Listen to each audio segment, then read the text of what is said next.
Okay, so we move from what was to what is. Um, so we have a film out in Super Mario that is dominated, absolutely dominated the box office. Um, this movie is just making money hand over fist. They're having to print money for it, all that fun stuff. Um, and it looks like it's going to dominate the um, the box office again this week. Um, so this comes of this comes from Variety. It says Super Mario to rule over Evil Dead Rise and Guy Ritchie's Covenant. The Super Mario movie will rule once again in its third week at the box office.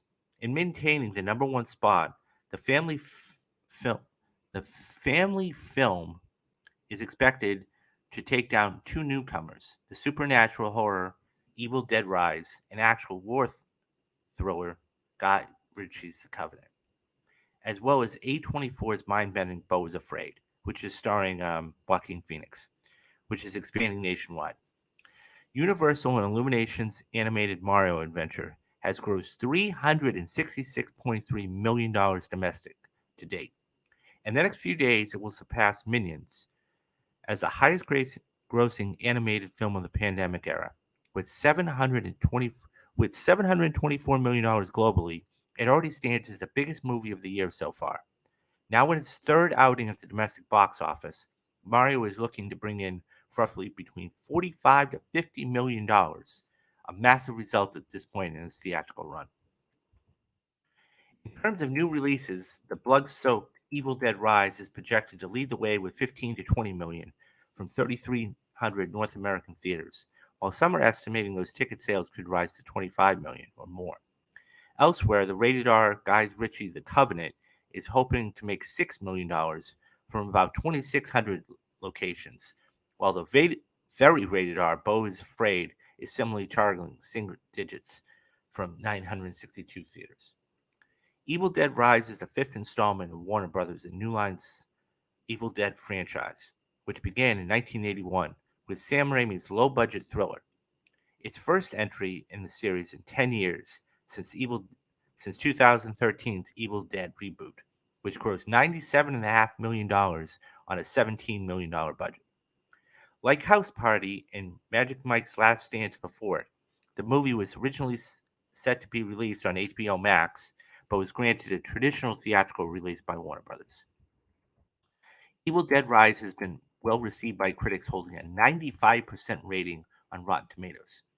In Variety's review, critic Joe Layden described director Lee Cronin's take as a quote, imaginative scary, end quote, and highlighted the film's special effects as quote, claustrophobic and gasp inducing shocking, end quote. The gory story centers around two estranged sisters as they attempt to survive as from save their family from demonic creatures. Ritchie's latest film has also received positive reviews, though it may be harder to sell to moviegoers because adult dramas have been a hit or miss at the box office. That's to say, there's nothing of a 2 hour depiction of a war in Afghanistan. Jake Gyllenhaal stars in The Covenant as a United States sergeant who tries to repay his debt to a man who saved his life. Um, Variety's critic called it one of the best directors working, Ritchie, and a born again filmmaker. Covenant is in another Ritchie underworld caper he wrote, referring to the filmmaker's range of action thrillers like The Gentleman, Wrath of Man, or Operation Fortune. But The Covenant, he says, does unveil something new. Ritchie, the contemporary classics. Okay, let's talk about it. I think the fact is that um, I think the fact is that we are. This movie is just unbelievable, and the fact that it's going to make almost $50 million this weekend, and it opened right at the right time. Okay, so it made 83 or 84, and now it's going to make between 45 to 50. it's just unbelievable. Um, we're going to look back at this movie here, and basically, it's going to be one of those 4 or 5 movies that really helped the theaters. I mean, Spider-Man No Way Home, and you've got Top Gun Maverick and Avatar: The Way of Water. This is going to be right in that conversation. It released perfectly, and it's going to make over $1 billion. It's just a matter of time. So, and it's not only going to have this week, but the next week after that, because Guardians doesn't open until May 5th. So, I think it's going to be fine. I do want to go see The Covenant. I haven't seen a movie since Air, which was a couple weeks ago. But yeah, I think this is going to be really, really fun, and it's just going to keep going. And you guys, you're not even talking about the VOD sales. Once this hits streaming, can you imagine?